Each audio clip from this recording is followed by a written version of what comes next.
அமைச்சர் உதயநிதி ஸ்டாலின் துணை முதலமைச்சராக அறிவிக்கப்படுவார் என்று ஊடகங்களில் வெளியான தகவல் தமிழகம் முழுவதும் திமுக தொண்டர்கள் மத்தியில் பெரும் எதிர்பார்ப்பை ஏற்படுத்தியுள்ளது.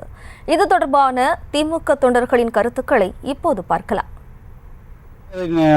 வரவேற்பு எப்படி எதிர்பார்க்கிறாங்கன்னா, நம்ம விளையாட்டுத்துறை அமைச்சர் அவர்கள் வருங்காலத்தில் இளைஞர்களுக்கு எழுச்சியாக இருக்கும். மக்கள் ரொம்ப எதிர்பார்க்குறாங்க.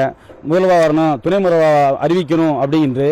அவர் செயல்பாடு துணை முதல்வர் ஆகிட்டாருன்னா இப்போ விளையாட்டுத்துறையிலே சிறப்பாக பண்ணுறாரு. அதை காட்டிலும் துணை முதலமைச்சர் ஆகிட்டாருன்னா இந்த தமிழ்நாடு மிகவும் சிறப்பாக வலிமையாக இருக்கும். மக்கள் அதை எதிர்பார்த்துட்டு இருக்காங்க. நானும் எதிர்பார்த்து கொண்டிருக்கிறேன். காலம் சென்ற தமிழினத்தின் தலைவர் கலைஞர் அவர்கள் எப்படி தமிழகத்தை வழிநடத்துவதற்கு ஒரு தலைவராக இப்போ தற்போதைய முதல்வர் தளபதி அவர்களை அடையாளம் காட்டினாரோ, அதே போல எங்களுடைய தமிழக முதல்வர் அண்ணன் தளபதியார் அவர்கள் வருங்காலத்தில் இளைஞர்களை வழிநடத்துவதற்கும் தமிழ்நாட்டில் நல்லாட்சியை நடத்துவதற்கும் எங்களது சின்னவர் அவர்களை துணை முதல்வர் அறிவிப்பதை ராமநாதபுரம் மாவட்ட திமுக சார்பாக வரவேற்கிறேன். தமிழக முதல்வர் மாண்புமிகு ஸ்டாலின் அவர்கள் திரு விளையாட்டுத்துறை அமைச்சர் மற்றும் இளைஞரணி அமைச்சர் உதயநிதி ஸ்டாலின் அவர்களை துணை முதல்வராக அறிவித்தா நல்லா இருக்கும்.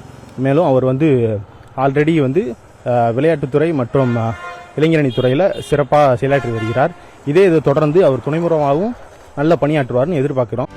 செய்திகளை உடனுக்குடனும் துல்லியமாகவும் தெரிந்து கொள்ள சப்ஸ்கிரைப் பண்ணுங்க.